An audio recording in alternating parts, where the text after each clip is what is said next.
Now, Saudi Arabia continues its deadly air campaign against Yemen as the civilian death toll from the military campaign keeps rising. In the latest airstrike, Saudi jets targeted Aden's international airport in the south. Earlier, air raids were carried out on the Khor Maksar region in the same province. Elsewhere, 3 different towns were targeted in northwestern Saada province. Warplanes also pounded the town of Abs in Hajjah province, hitting medical and sports centers there.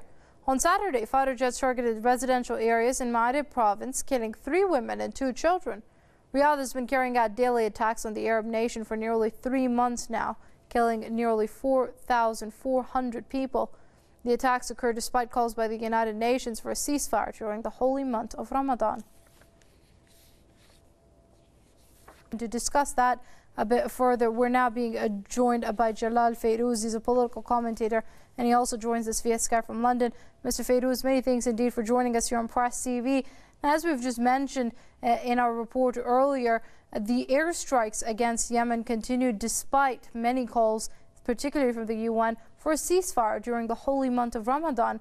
Why do you think Saudi Arabia did not relent? Well, it seems that the Saudis think that bombarding civilians will put pressure on the Ansarullah and the Houthis, probably when the people will suffer from within Saada itself and all the related areas, then they would put pressure to stop Houthis from progressing. And also the Saudis wanted to put some of the psychologists pressure on the negotiating team of the Houthis in Geneva, but they have failed actually. They have shown how brutal they are, even during Ramadan time.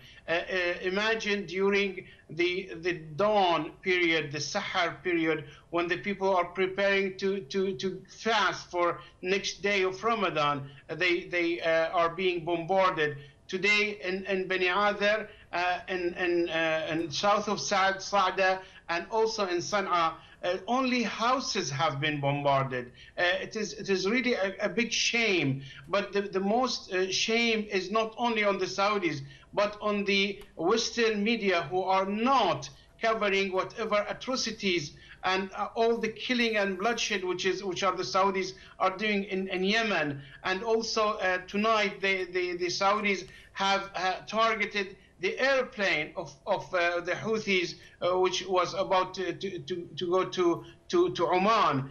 All these have to be stood very strongly against by the international community, because as the people of Yemen are seeing that the international community is involved, and they have all the responsibility of all the children and women and the old people who are being killed, and the houses which are bombarded. Indeed. Now, Mr. Fayrouz, why aren't these things being raised in Geneva, where the UN's been sponsoring talks between different Yemeni factions? Because it is hard to ignore these bombs that are continuously falling on the Yemeni population.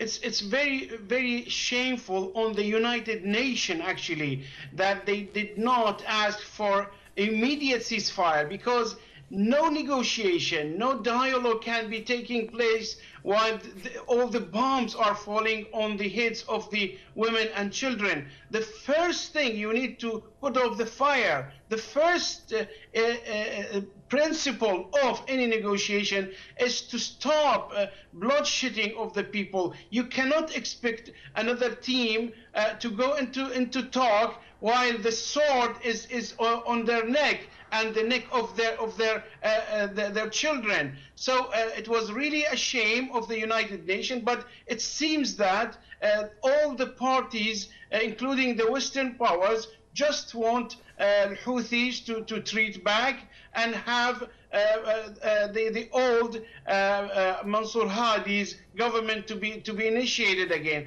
But that is far beyond what they imagined, because things have gone beyond that. We have seen how the Yemeni people have got all united, hands in hands, and they have, even the ones who were against the Houthis have turned with the Houthis now, and no one you can see on the ground, almost no one with Abdurrahman Rasul Hadi, and Okay. all of that is because of all the bloodshed and all the killing which is being done. Even right now when I'm talking to you, reports are on the Twitter that they are being bombarded on their houses. Okay, that's political commentator Jalal Fayrouz joining us via Skype from London. Mr. Fayrouz, it's always a pleasure talking to you here on Press TV, sir.